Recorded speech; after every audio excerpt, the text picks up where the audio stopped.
नमस्कार। आज के वीडियो में बीए फर्स्ट ईयर के स्टूडेंट का हार्दिक स्वागत। आप लोग राजनीतिक सिद्धांत पेपर पढ़ रहे हैं। इसके अंतर्गत आज हम न्याय के बारे में विस्तार से अध्ययन करेंगे। जब बात आती है न्याय की, तो पाश्चात्य और पूर्वी दोनों ही राजनीतिक दर्शन में न्याय को महत्वपूर्ण स्थान मिला हुआ है। पाश्चात्य राजनीतिक चिंतन में जब न्याय की बात आती है तो प्लेटो, अरस्तु, ऑगस्टाइन, थॉमस एक्विनास के द्वारा न्याय के संबंध में विशद रूप से विवेचन किया गया है। प्लेटो का जो रिपब्लिक ग्रंथ है उसमें उसका तो मुख्य विषय ही न्याय की प्रकृति और उसके निवास की खोज करना रहा है। इसीलिए रिपब्लिक का उपशीर्षक न्याय से संबंधित रखा गया है। अरस्तु ने भी राज्य के लिए न्याय को महत्वपूर्ण माना है। अरस्तु दो प्रकार के न्याय के भेद बताता है, वितरणात्मक न्याय और सुधारात्मक न्याय। ऑगस्टाइन के द्वारा न्याय को ईश्वरीय राज्य का महत्वपूर्ण तत्व माना गया है। इसी तरीके से थॉमस एक्विनास ने कानून और न्याय को परस्पर संबंधित मानते हुए न्याय की विवेचना की है। न्याय के संबंध में एक्विनास का मानना है कि प्रत्येक व्यक्ति को उसके अपने अधिकार देने की निश्चित और सनातन इच्छा ही न्याय है। इसी तरीके से जब भारतीय चिंतन में न्याय की बात आती है तो मनु, कौटिल्य, बृहस्पति, शुक्र, भारद्वाज, इन सभी के विचारों में हम न्याय को देख सकते हैं। इन्होंने राज्य की व्यवस्था में न्याय को महत्वपूर्ण माना है और इनकी यह महत्वपूर्ण विशेषता रही है कि इन्होंने प्राचीन युग में न्याय की उस कानूनी धारणा को अपना लिया जिसे कि पश्चिम के राजनीतिक चिंतक आधुनिक युग में अपना पाए थे। अब हम बात करते हैं न्याय की के अर्थ की। तो न्याय जो है वो समाज दर्शन की बुनियादी धारणा है और न्याय के संबंध में हम कह सकते हैं कि न्याय का अर्थ समाज के व्यापक कल्याण की सिद्धि है, जो कि व्यक्तियों के अलग अलग कल्याण से भिन्न हो और बहुमत के कल्याण से भी भिन्न हो। न्याय की जो धारणा है वो दो आधारों पर अवलंबित है, स्वतंत्रता और समानता। न्याय के यहाँ हम विभिन्न रूप देखेंगे, जिसके अंतर्गत पहला रूप है नैतिक न्याय। परंपरागत रूप में न्याय की धारणा को नैतिक रूप में ही अपनाया जाता रहा था।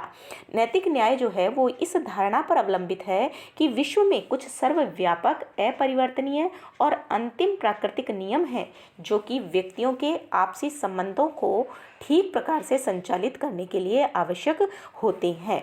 इन प्राकृतिक नियमों और अधिकारों पर आधारित जो जीवन है वो व्यतीत करना ही नैतिक न्याय है। इनमें जैसे हम कह सकते हैं सत्य बोलना, प्राणी मात्र के प्रति दया का भाव रखना, अपनी जो प्रतिज्ञा की है उसे पूरा करना, वचन का पालन करना, उदारता और दान का परिचय देना, ये सब नैतिक न्याय के अंतर्गत आते हैं। दूसरा है राजनीतिक न्याय। राजनीतिक न्याय के अंतर्गत हम कह सकते हैं कि इसकी प्राप्ति जो है वो सभी स्वाभाविक रूप से एक प्रजातांत्रिक व्यवस्था के अंतर्गत की जा सकती है। इसके लिए हम कह सकते हैं कि वयस्क मताधिकार, सभी व्यक्तियों के लिए भाषण, सम्मेलन, विचार की अभिव्यक्ति, नागरिक स्वतंत्रताएं, प्रेस की स्वतंत्रता, न्यायपालिका की स्वतंत्रता, ये सब राजनीतिक न्याय के अंतर्गत आते हैं। यानी राज्य के द्वारा ऐसे अवसर उपलब्ध कराना जिससे लगभग जो सभी के लिए समान रूप से हों और राजनीतिक शक्तियों का प्रयोग भी इस तरीके से किया जाए कि सभी व्यक्तियों को उसका लाभ प्राप्त हो सके। अगला आता है सामाजिक न्याय। इसका तात्पर्य है कि नागरिक के बीच में सामाजिक स्थिति के आधार पर किसी प्रकार का कोई भेदभाव नहीं किया जाए, बल्कि प्रत्येक व्यक्ति को उसके विकास के लिए पूर्ण अवसर जो हैं वो राज्य के द्वारा उपलब्ध करवाए जाएं। अगला आता है कानूनी न्याय। कानूनी जो न्याय है उसमें सभी नियम और कानूनी व्यवहार शामिल होते हैं जिनका अनुसरण किया जाना चाहिए।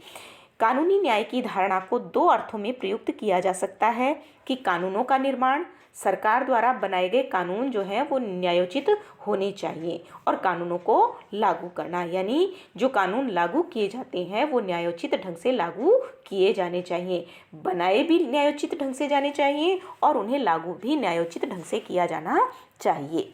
अगला जो न्याय का रूप है वो है आर्थिक न्याय। आर्थिक न्याय जो है उसे सामाजिक न्याय का ही एक अंग कहा जा सकता है। कुछ लोग आर्थिक न्याय का अभिप्राय लगाते हैं पूर्ण आर्थिक समानता से, लेकिन व्यवहार में ऐसा संभव नहीं है। आर्थिक न्याय का तात्पर्य है कि संपत्ति संबंधी भेद जो है वो इतना ज़्यादा नहीं होना चाहिए कि धन संपदा के आधार पर व्यक्ति व्यक्ति के बीच में किसी प्रकार की विषमता उत्पन्न हो जाए। कुछ धनिक लोग जो हैं वो अन्य व्यक्तियों के श्रम का शोषण करने लग जाएं और उनके जीवन पर अनुचित अधिकार स्थापित करने लग जाएं। यानी सभी व्यक्तियों को न्यूनतम जो आवश्यकताएं हैं वो उनकी पूर्ति होनी चाहिए। उसके बाद किन्हीं व्यक्तियों के द्वारा आरामदायक आवश्यकताओं का उपभोग किया जा सकता है। यानी आर्थिक न्याय जो है इसके लक्ष्य को पाने के लिए व्यक्तिगत संपत्ति के अधिकार को सीमित किया जाना आवश्यक कहा जा सकता है। तो ये तो है न्याय के विभिन्न रूप, नैतिक, राजनीतिक, सामाजिक, कानूनी और आर्थिक। अब हम बात करते हैं अर्नाल्ड ब्रेचट के द्वारा जो न्याय की धारणा का प्रतिपादन किया गया। आधुनिक विद्वान थे अर्नाल्ड ब्रेचट। इनके द्वारा अपनी पुस्तक पॉलिटिकल थ्योरी में न्याय के सिद्धांतों की विस्तृत विवेचना की है। इन्होंने माना कि न्याय की धारणा वांछित स्थिति के प्रति हमारे स्वभाव पर निर्भर करती है और यह इस तरीके के बर्तन की तरह है जिसके कई तल होते हैं। इन्होंने न्याय को दो अर्थों में प्रयुक्त किया है, एक परंपरागत न्याय और दूसरा अपरंपरागत न्याय।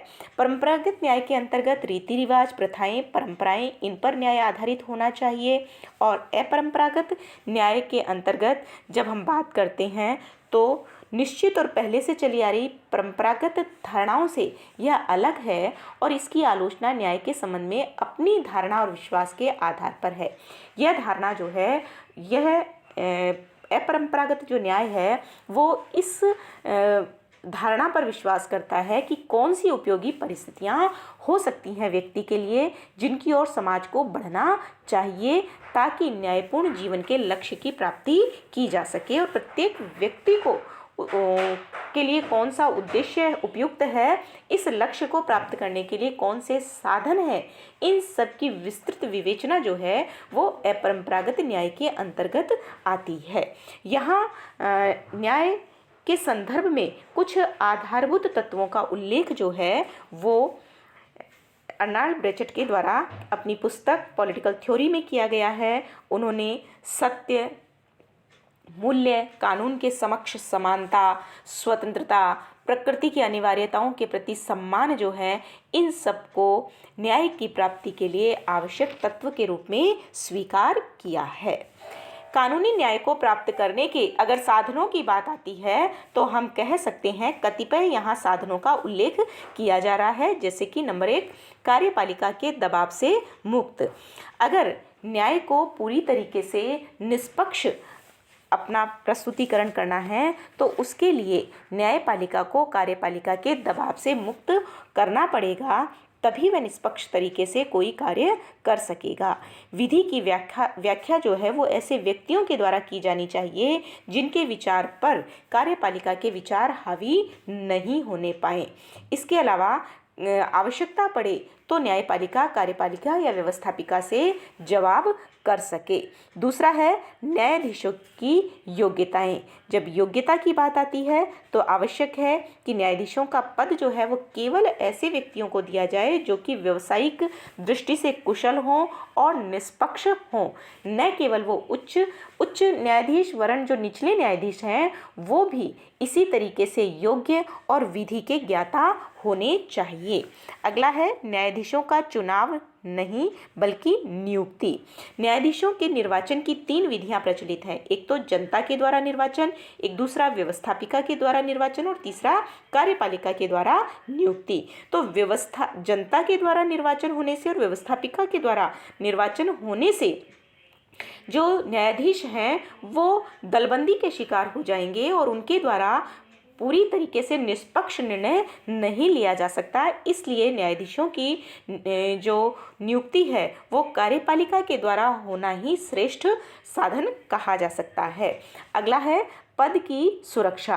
पद की सुरक्षा के अंतर्गत हम कह सकते हैं कि न्यायाधीशों का जो कार्यकाल है वो लंबा होना चाहिए और इस प्रकार की व्यवस्था होनी चाहिए कि वे अपने पद पर सदाचार पर्यंत बने रहें। जब लंबा कार्यकाल होगा तो कार्य के अनुभव के आधार पर न्यायाधीश और अधिक कुशल हो जाएंगे और स्वतंत्र और निष्पक्ष तरीके से अपने कार्य को संपादित कर सकेंगे।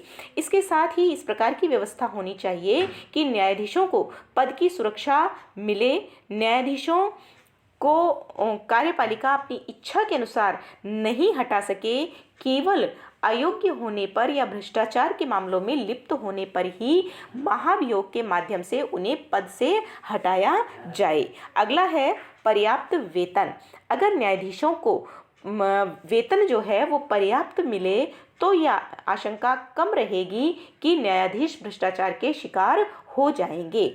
उन्हें पदोन्नति के अवसर भी मिलने चाहिए जिससे उनके अपने कार्य में रुचि जो है वो बनी रहे। नेक्स्ट और अंतिम है अवकाश प्राप्ति के बाद व्यवसाय निषिद्ध। न्यायाधीशों को अवकाश प्राप्ति के पश्चात व्यवसाय निषिद्ध किया जाना चाहिए।